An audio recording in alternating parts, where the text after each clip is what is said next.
Hey, White Sox fans. Brett Ballantini here, lucky enough to host another Southside Sox on the Farm podcast. I'm with my best friend in the whole wide world, is Darren Black. He is our minors expert, or boy, he at least does the most work on the minors. So, however experts he has that coat until someone takes it away from him. And I don't think anybody, based on how the system is playing, I'm not sure there's going to be a lot of competition for that anytime soon, Darren. But who knows? What?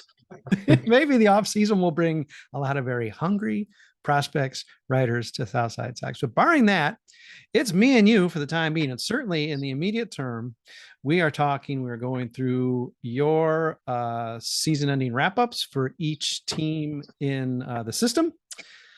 And today we are talking about the Winston-Salem Dash. Winston-Salem, 33-33 in the first half of the South Atlantic League. Fourth place, 8.5 games behind, seventh out of 12 teams. Makes sense. Step back due to Project Birmingham or homesickness or something, because they're 25-41 in the second half, 15 games out of first place, 12th among 12 teams. Big step back. So overall, 58-74, 21 games back of first place, finishing in fifth place in their division within the league, 10th best out of 12 teams. And if you take all of high A, or as minor league baseball likes to call it, just A, 24th out of 30 teams, 24th, which is actually, I believe, even though I think Winston-Salem might have been the best of all the affiliates last year, I think that might still be an improvement. And boy, I tell you, just reading about the Tampa Rays having a second straight year of teams going back-to-back championships or championship series, it makes me think, boy, we do not have that system, do we? This year, the Dash were 26-40 on the road with a minus 106 run differential, all the stuff you'd expect from a team that was generally bad. There were highlights. And Darren, I am going, in case we run out of time, let's make sure we talk about those highlights. Certainly, to my way of thinking and looking over your preview, which by the way is running with this podcast, that's sort of how they work, hand in hand. Two bats really stood out as impressive. And let's just start at the top, Darren, and a guy who might be the top hitting, if not top prospect overall, top hitting prospect, a guy you can really get excited about because he seems to be making progress at a young age. It's Bryan Ramos. And I think he's a guy you sort of dig. So give me the spiel on Bryan Ramos for 2022. Yeah, I am a big fan of Bryan Ramos. Again, we've talked about this before, but when Jose Rodriguez was going through his breakout last year, I always brought up that Bryan Ramos was doing pretty similar things, just like different in a bit different way than him. And this year, I mean, he really just kind of did the same things that he was doing last year, but improved in every aspect of it. So obviously, you just have a better season if everything improves. The walks were still around where like 10%, 9-10%, which is just fine. And even better for a guy with that much pop. But the strikeouts fell about 5%, which is fantastic. Whenever you move up a level and your strikeouts go down, that definitely doesn't happen in the White Sox system very often. Right. And so that it happens with Bryan Ramos, that's fantastic. And he still he added a bit of pop. It was pretty much the same, but it was a bit higher this year than last year. So lower strikeouts, walks kind of the same, power kind of the same. Um, Pulled together for a great year, and was in Project Birmingham because of it. Yeah, and this is a guy, Darren, it's important, I think, to point out, too, still playing. He's young. He's still playing, Yeah, I'm just guessing, young 20. for the level. So, I mean, that makes it even more. I mean, it's one thing, listen, success at any level, especially the White Sox, improving your walks, cutting down your strikeouts. You could be 55 in A ball and be like, wow, all right, well, it'd be a whole different story. But, listen, the fact that this guy's still young, he's still learning, I'm still sure still adjusting to be in the United States for crying out loud. And yet improving across the board like that. I mean, that really puts a star next to his name when you're talking about guys to be excited about in the system. Yeah, I mean, for some people, including myself, it's a real struggle on who you think is going to be better or who's a better prospect, Oscar Colas or Bryan Ramos. And I lean Bryan Ramos at this point just because he is 20 and doing it at this Yeah. level. And he seems to be a legit third baseman as well, which again, like if he needs to move somewhere else, he can definitely do that. But it seems like he can stick at third, which at this point at 20 and high A, and you're proving you can stick at third with, a pretty decent bat, then that's all great for Yeah. a system that really doesn't have much Yeah. at third right now. Yeah, Brian, just don't look across the diamond and think about first base. Anything but first base, please. We got that covered. We think, okay, more growth, not nearly at the same level, of course. I think generally, I don't think it's unfair to say growth, especially given that he actually did pretty well at Project Birmingham. A guy who's shown that he's maybe grown a little pop into his game, Luis Maises, seems to be a guy who's also, of course, nobody took a step like Bryan Ramos, but a distinct step forward for Luis as well. Yeah, we talked about him a lot last year. First half of the season just because he was really bad, Yeah. and second half of the season because he was like really, really good. And he basically took all the good things that he was doing in Kannapolis last year, where he kind of found his stroke, really had his first good offensive stint of his professional career, and he's been a pro since 2017. And he continued that into high A, and was one of the couple bats in Project Birmingham that basically got a month of playing time with them, and he did pretty well there. He's a contact guy, kind of similar to Jose Rodriguez, but Rodriguez should have more power by the end of what we're talking about. But high average, very low walks. The strikeouts actually did look better compared to last year, just because it is a higher level. It was kind of the same throughout A ball, but because it was mostly in high A this year, still was pretty good, 16%. Um, Basically, what you just want to see from him is bring the walks up a little bit. And if you can't, then probably move to power. And if the strikeouts go up, but you're hitting for a better than a 167 ISO, which he did this year, and that's all fine. He's pretty much basically your average hitter right now, wherever he goes. So just whatever that takes him to that next step. Power is probably the thing that can, just because he is 6'3", 180. But I assume he's going to start in Birmingham next year, and that's really like step one of if you can do it in Birmingham, then everyone should pay attention to you more. And that's just basically what he has to do. Keep doing what he did at the end of last year, into this year, into Birmingham. And then look, maybe you have an outfielder. And this is something we are going to do because I'm not going to just leave you alone all winter, Darren. I'm going to bug you probably once a month, and we're going to have chats that might be a little broader. And that's probably something we are going to drill down into a little bit more, the sorts of things that you look for at each step that indicates you're going to have success at the next step. And we're going to sort of get inside the Scout's notebook of Darren Black. So prepare yourself. I mean, you got plenty of time to prepare now. I'm putting you under the gun. I'm putting you under scrutiny. Hey, listen, Darren, that's it. Those are the good guys. Well, no, okay. Those aren't all the good guys to talk about, but we're going to probably take a turn after the break and talk about a couple of guys who've sort of continued to struggle. Maybe a ray of light with a couple we're talking about, but we're going to take a minute break. Come on back and continue talking about the Winston-Salem Dash. Who will we be talking about in the second half? Hang with us and find out. White Sox fans, Brett Ballantini here with my good buddy and our minors expert at Southside Sox. It's Darren Black. He's given us the scoop on a couple real promising prospects for the White Sox, guys who actually got to Project Birmingham, even though we are addressing them in the Winston-Salem Dash podcast and write-up, and actually hit the ground running, didn't drown. Guys who continued to struggle this season to varying degrees, guys we will always and forever associate as one, at least until one of them is forced to retire from the game of baseball. Not that we hope that's happening anytime soon. Matthew Thompson and Drew Dalquist, two guys who struggled a bit. I think Matthew Thompson is a bit brighter. So, hey, man, let's just keep the good vibes going. Talk to me about Thompson sort of as the full picture and maybe particularly the stuff we still need to see from him if we're going to get him sort of back on that prospect track. Because right now, I'd say his knees are shaking a little bit on it. Yeah. For Matthew Thompson, I mean, if we want to just keep it really simple, we just want to see him pitch well. And we just want to keep it as simple as that. But I mean, his season last year, obviously, coming out of the pandemic, a lost year, being drafted as a high schooler, probably not, a fantastic player development trajectory. Yeah. But this year he had a whole off season. He came up a whole entire year, and he just kind of didn't get it going. For the most part, he started off really, really well, and then just kind of just lost it. I think it was after about 5 starts, where I think the ERA was in the mid ones, high ones.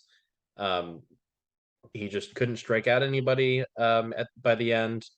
Didn't really, the walks actually improved, which was a thing that we talked about last year. They just bring down the walks, but the strikeouts also fell a good 3% from last year. He still got hit a bit. Homers became an issue.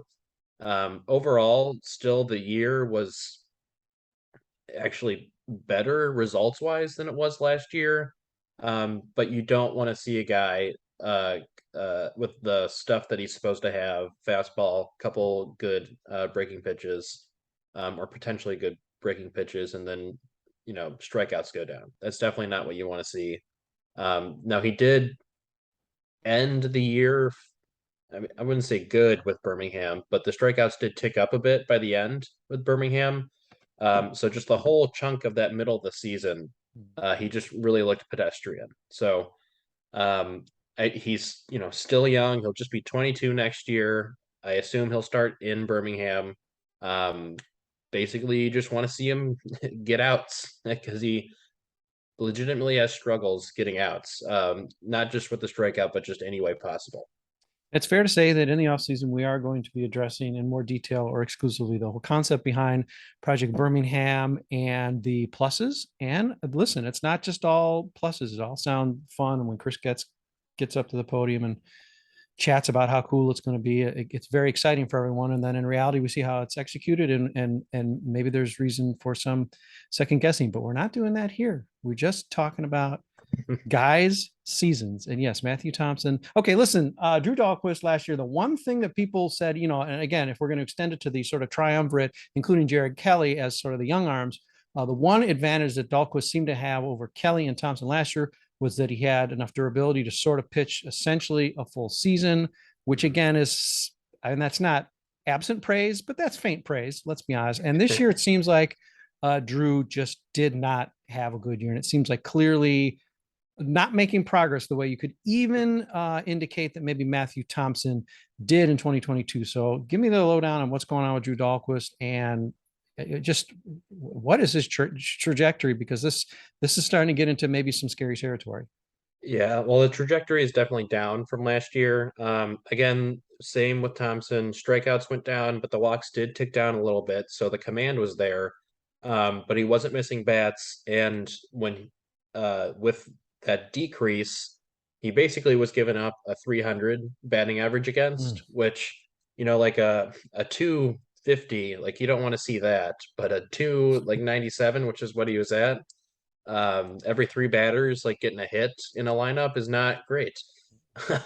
And that leads to a near 7 ERA, and that makes complete sense. I know if you look at his Birmingham totals, you're like, oh, a 3.38 ERA, but he had the same amount of strikeouts as walks, so maybe the defense was just good behind him, and he got a few more double plays than normal. Another concerning thing, just in general about him, is the ground ball rate was 32%.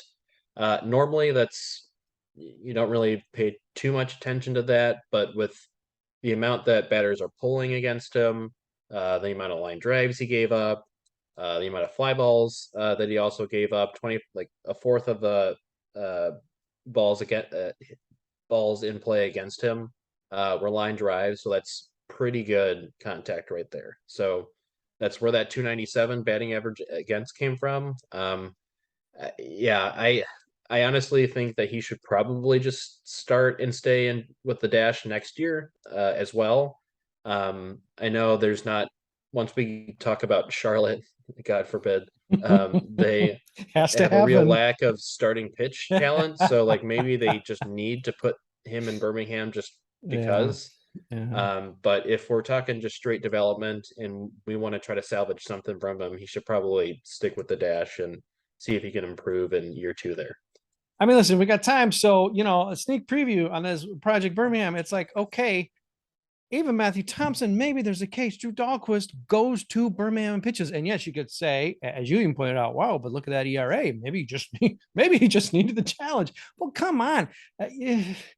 All right. Well, we'll save it for that podcast, Aaron. You can tell I'm itching to have a point counterpoint about Project Birmingham. The one other name I wrote down, there are probably gonna be more guys you want to throw at me, or maybe not because you're just nonplussed about the whole dash scene. But a guy who seemed like he got, I want to say, sort of an aggressive assignment when he joined the White Sox organization last season and sort of faltered. And this year he sort of started where he should, and he seemed to really blossom. And I think just coincidentally, maybe the stolen base rules coming to a major league diamond near you next year might have really helped this guy flourish. But Duke Ellis was a disruptor this year, and this guy is, I'm not going to call him an enigma, but I just really need to know what to expect from him. Is he just a guy who's going to be fun to watch at the minor league level, peak at Charlotte and whatnot? But he definitely has one killer weapon, and it's stealing bags. And it's not just this year's just, oh, great. In the minor league, in the clown game where the bases were 40 feet apart, he stole 800 bases. But hey, next year, that's Chicago. Yeah, he is a fun player. He was an undrafted free agent last year, so he went straight to the Winston-Salem Dash. So I mean, they probably thought, oh, undrafted free agent, let's just get him in the system, see what happens. But I mean, he's a speedster. He does strike out a bit too much, a quarter of the time in Winston-Salem, which if you think of a guy that's, like that fast, then you would think maybe he doesn't strike out that much. He just kind of slaps it everywhere. Right. But he kind of actually doesn't. Walks are above 10%. Obviously, the K's just mentioned a quarter of the time. But he is going to have to rely on BABIP mostly when he, does actually get the bat on the ball. 364 is what he had with the dash, which he probably needs to have a 350-ish if he's going to strike out that many times. But yeah, he stole 57 bags over the course of the year and was only caught 9 times. So I mean, that's a great. Oh, next year's going to be so fun, Darren. Again, this is Yeah. another thing we can debate on because I think it's going to be horrifying. And you're like, hey, yeah, attempts were up, whatever, we'll see. And I think it's going to like create an apocalypse in the major league level. So another fun thing we can look forward to in the winter when you just want to be left alone and shivering up in Chicago. No, I'm going to bother you and warm you with debate about things like the bases that are now 30 feet apart. The rules that I've been dealing with for 2 years that everyone else has to. Exactly. You're like, hey, let me translate this crazy exotic rule 2 years ago. And now this year it's sort of like, wow, this is a little weird. And yeah, now you're sitting back saying, yep, see, look at this weird pinball I've been having to read and interpret. And yeah, the way they're trying to bastardize the game. And now it's going to be in the major leagues. Splendid. Okay, now who am I missing? Do we need to, good or bad, somebody that we want to make sure that we touch on with the dash that Merritt's mentioned that I'm deciding to skip because I'm just a clown? Well, I mean, I know we talked about these other guys in the Kannapolis podcast, but Christian Mania had some time there, and Colson Montgomery did, but we talked a bunch in Kannapolis. So go listen to Kannapolis if you want to. Yeah. Don't get angry. Don't stop writing your letter. We talked about those guys. Yeah. Anybody exclusive to the dash that we might miss that we wouldn't end up picking up in Birmingham because we got a lot, again, tons of overlap because, I know Project Birmingham and all that. I mean, the White Sox played by no rules this year. And here's the problem. The system's record was still horrible. So, okay, try again next year. Out of anybody, just because he's going to be in the Arizona Fall League, Adam Hackenberg was kind of a part of Project Birmingham, wasn't as highly regarded as the actual top prospects going. But I know MLB Pipeline ranks him as number 30. He is first or second in the system at this point as a catching prospect, with Carlos Perez probably one at this point. But that's just kind of his name. He's actually better defensively than he is as a hitter, but you definitely want to see him improve from an 89 WRC plus with, the high A Winston-Salem Dash. So you hope he gets better there, but just worth mentioning that, there's still other catchers that are coming through the system that are at least of note. And rumor has it, your homework never ends, Darren. Rumor has it, we might do an Arizona Fall League preview podcast. We might. You might push back on me there. We might. So there might be more opportunity to talk a little bit and drill down into him as our number 2 catching prospect in the system. Brother Darren. Okay, well, listen, we signed on for this. We are White Sox fans. We have to talk about the White Sox system. We can't just say, hey, let's talk about the Tampa system, but we're going to root for the White Sox in the majors. It just don't work that way. So these are the guys we deal with year in, year out. And hey, guess what? We still got more of these podcasts to go. We still have to address Birmingham and God help you, Charlotte, and maybe even Arizona Fall League. So there's more to come. Tomorrow, tune in to Birmingham. Guys you might think we might have talked about with the Dash and didn't already with Kannapolis, probably coming up with Birmingham. We're not going to miss anybody. Come on, it's Darren Black. You're going to miss anybody. Give me a break. Anyhow, Darren, thanks for talking about the 58 and 74 Winston-Salem Dash with me. Shout out to Julie Brady, whose heart is still in Winston-Salem when it comes to the minor league system. Bless her for that, because again, painful probably for her to watch as well, made her eyes water a little bit. But Darren, dry your eyes. We are talking Birmingham next. Catch you tomorrow. Yep, catch you tomorrow.